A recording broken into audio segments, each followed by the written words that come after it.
آواز سے گریہ کرنا بھی ثابت ہے۔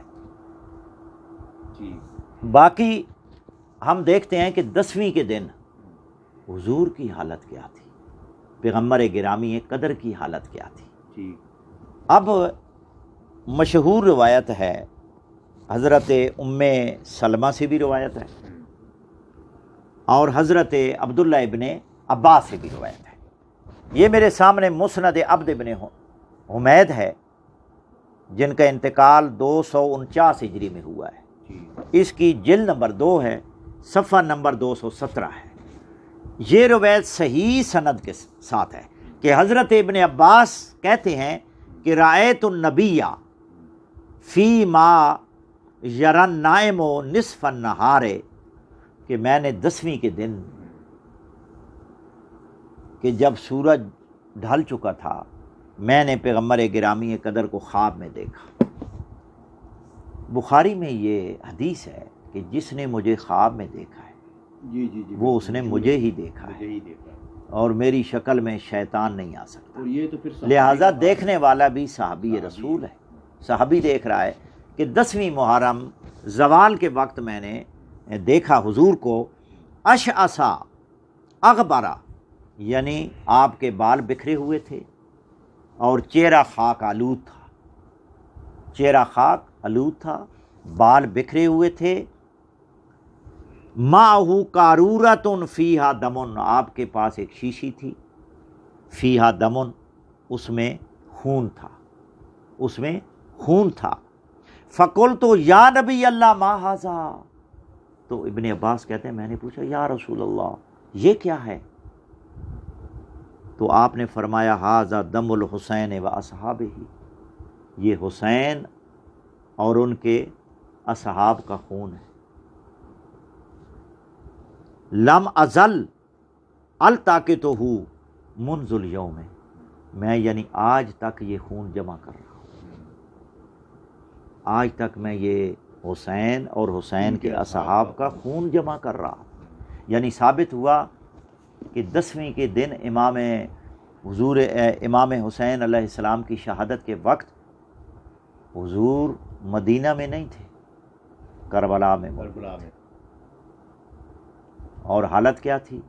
بال بکھرے ہوئے، چہرہ خاک آلود، اور ہاتھ میں خون سے بھری ہوئی شیشی ہے جس میں حسین اور ان کے انصار کا، اصحاب و انصار کا خون ہے۔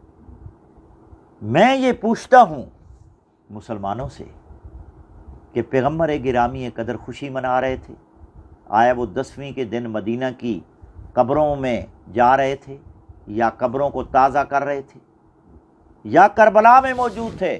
یعنی ان صحیح و سند حدیث سے ثابت ہوتا ہے کہ حضور نبی گرامی قدر، حضور نبی اکرم صلی اللہ علیہ وآلہ وسلم بھی عزاداری سید الشہداء کربلا میں، موجود تھے۔ عزاداری سید الشہداء میں مصروف تھے۔ بے شک۔ وہ تو کربلا میں رو رہے ہیں، انہوں نے تو سر میں مٹی ڈالی ہوئی ہے، کربلا کی مٹی، داڑھی میں بھی کربلا کی مٹی ہے۔ اور ہم خوشیاں منائیں، ہم اپنے کاروبار میں مصروف ہو جائیں، ہم اپنے کاموں میں مصروف ہوں، اور ہمارے نبی کی کیا حالت ہے؟ لہٰذا اگر ہمیں سنت پیغمبر اپنانی ہے کہ محرم میں ہم نے کیا کرنا ہے، تو تمام یعنی ہر مسلمان پر یہ ضروری ہے کہ پیغمبر گرامی قدر کی طرح خاک میں بھی مٹی ڈالے، سر میں بھی مٹی ڈالے، اپنے چہرے پر بھی مٹی ڈالے، اور وہ گریہ و بقا کرے جس طرح پیغمبر گرامی قدر کر رہے تھے۔ اس روایت کی سند بالکل صحیح ہے۔ حافظ ابن کثیر نے بھی البدایہ والنہایہ میں لکھا اسنادہ قوی، اسی طرح یہ روایت البدایہ والنہایہ میں موجود ہے، اور اسی طرح مسند احمد ابن حنبل میں بھی یہ روایت موجود ہے۔ اس کے بعد مستدرک امام حاکم میں یہ روایت موجود ہے، حضرت ابن عباس کی صحیح و سند روایت موجود ہے۔ اور یہ صحیح شاہد موجود ہے کہ دوسری روایت ہے حضرت ام سلمہ رضی اللہ تعالی عنہ کی روایت ہے۔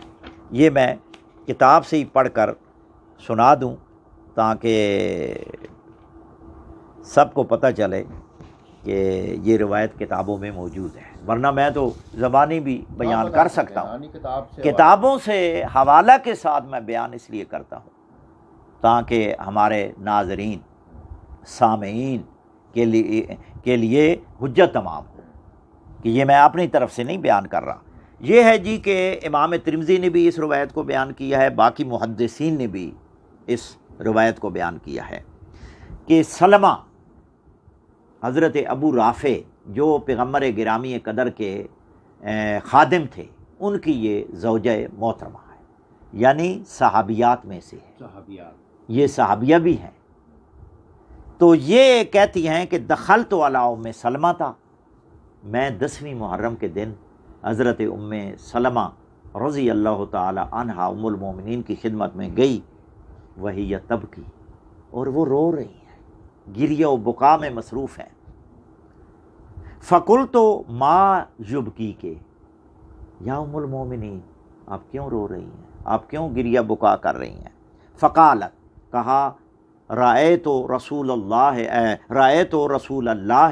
صلی اللہ علیہ وآلہ وسلم فی المنام، میں نے خواب میں رسول اللہ کو دیکھا ہے،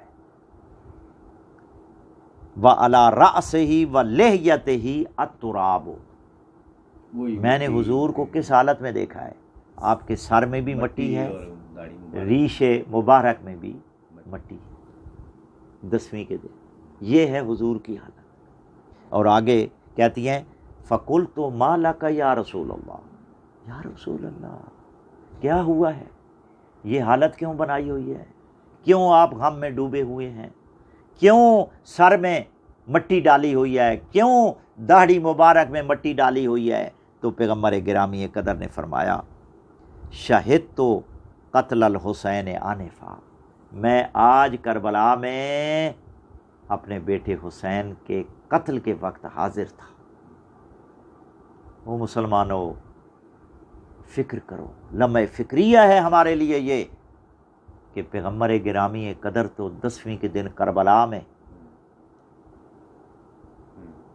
میں موجود ہیں اور غم حسین میں شریک ہیں، اور ہم 10ویں کے دن کیا کرتے ہیں؟ اس روایت کا شاہد صحیح و سند حضرت ابن عباس کی روایت بھی ہے۔ ہاں جی، وہ جو ابن عباس کی آپ نے بیان، جناب ابن عباس نے بھی اسی حالت میں دیکھا، اور جناب ام سلمہ رضی اللہ تعالی عنہا نے بھی حضور نبی کریم کو اسی حالت میں دیکھا ہے۔ اب دوسرا یہ ہے کہ اعتراض کرتے ہیں، اعتراض یہ کرتے ہیں کہ جی آپ ماتم کرتے ہیں اور یہ پیٹنا حرام ہے، یہ کرنا گناہ ہے۔ اب دیکھ لیں حضور کی حالت کیا تھی، حضور خوشی منا رہے تھے۔ جی ان سے تو ثابت ہو رہا ہے کہ آپ دکھ میں تھے، ائمہ علیہ السلام کی تعلیمات، اور یہ تو صرف میں نے چند حوالے پیش کیے ہیں زیادہ بھی، اور چند شاہد پیش کیے ہیں، ورنہ ائمہ اہل بیت علیہ السلام کا ماتمداری کرنا، گریہ و بکا کرنا، وہ تو بہت سی ہماری صحیح و سند احادیث سے ثابت ہے۔ اب دیکھیں حضرت عائشہ ام المومنین جب حضور نبی کریم صلی اللہ علیہ وآلہ وسلم کا انتقال ہوا تو کہتی ہیں کہ حضور کا سر میری گود میں تھا، سر اقدس میری گود میں تھا، ثم وضعت راسہ علی وسادۃ، میں نے حضور نبی اکرم کا سر اقدس سرانے پہ رکھا، وقمت، اور اٹھی، التدم مع النساء، میں نے اور ازواج کے ساتھ، یعنی مع النساء، اور خواتین کے ساتھ۔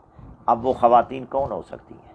ازواج مطہرات ہو سکتی ہیں، یا صحابیات ہو سکتی ہیں، یعنی مہاجرین و انصار کی ازواج تھیں، صحابہ کی ازواج تھیں، اور یقیناً ازواج پیغمبر گرامی قدر بھی تھیں۔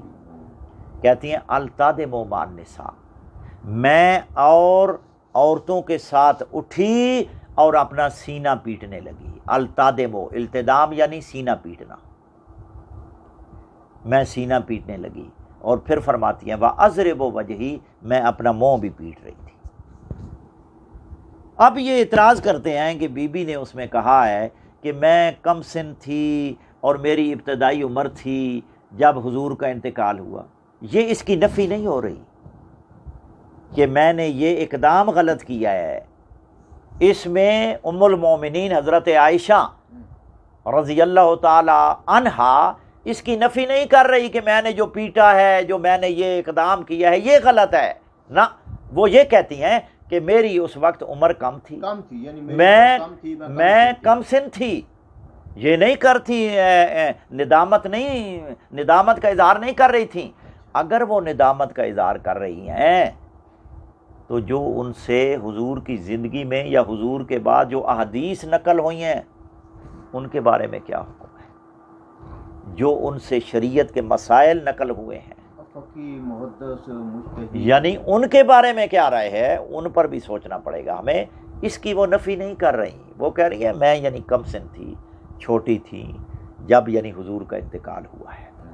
اگر وہ اس کی نفی کرتی کہ میں نے جو پیٹا ہے، جو سینہ اور چہرے پہ ماتم کیا، یہ میں نے غلط کیا ہے، تو یہ تو بعد میں اس کی یعنی وضاحت کر دیتی کہ میں نے جو یہ ماتم کیا ہے، یہ پیٹا ہے، یہ غلط ہے۔ یہ سوچنے والی بات ہے، یہ میں اس وقت چھوٹی تھی، بچپنا تھا، لیکن دوسری ازواج تھی۔ ہاں سوال یہ ہوتا ہے بأنسا یعنی دوسری ازواج مطہرہ، آیا یہ حرام ہے پیٹنا؟ حضور کیونکہ زندہ ہیں، زہر ہے، حیات برزخیہ ہے، حضور تو زندہ ہے، تو گویا کہ انہوں نے حضور کی موجودگی میں، حضور کا جب انتقال ہوا تو اسی وقت یعنی ماتم کیا ہے، اور وہ ازواج مطہرات بھی تھی۔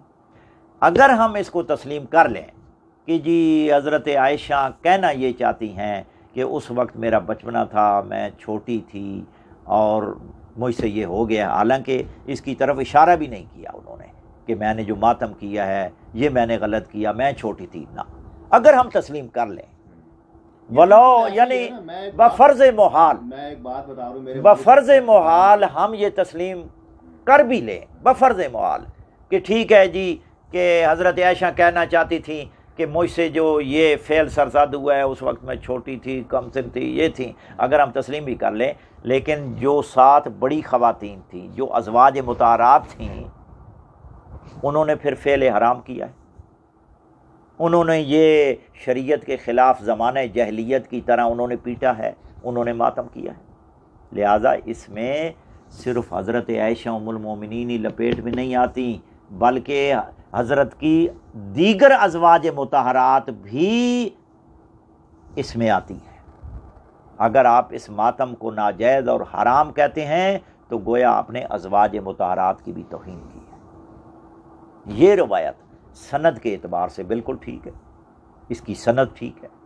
اسی طرح اگر ہم ماتم کے ثبوت دینا شروع کر دیں تو یہ تو بہت سارے، حضرت ابو بکر کی وفات پر نوح خوانی جو گھر میں ہوئی صحیح سند کے ساتھ ثابت ہے، اور حضرت عمر کا جو ام فروہ حضرت ابو بکر کی جو ہمشیرہ تھی، ان کو تازیانہ مروانا وہ ایک الگ بات ہے، لیکن حضرت عائشہ وہاں بھی موجود تھی۔ اگر وہ کہتی، اگر وہ ناجائز اس کو سمجھتی تو حضرت ابو بکر کے گھر میں جو نوح خوانی ہو رہی تھی، ماتم داری ہو رہی تھی، انہوں نے منع کیوں نہ کیا وہاں؟ تو لہٰذا اس کے متعلق بہت سارے دلائل اور شواہد دیے جا سکتے ہیں، لیکن انشاءاللہ اسی موقع پر میں پیش کروں۔ شیخ محترم، جزاک اللہ خیر، جزاک اللہ۔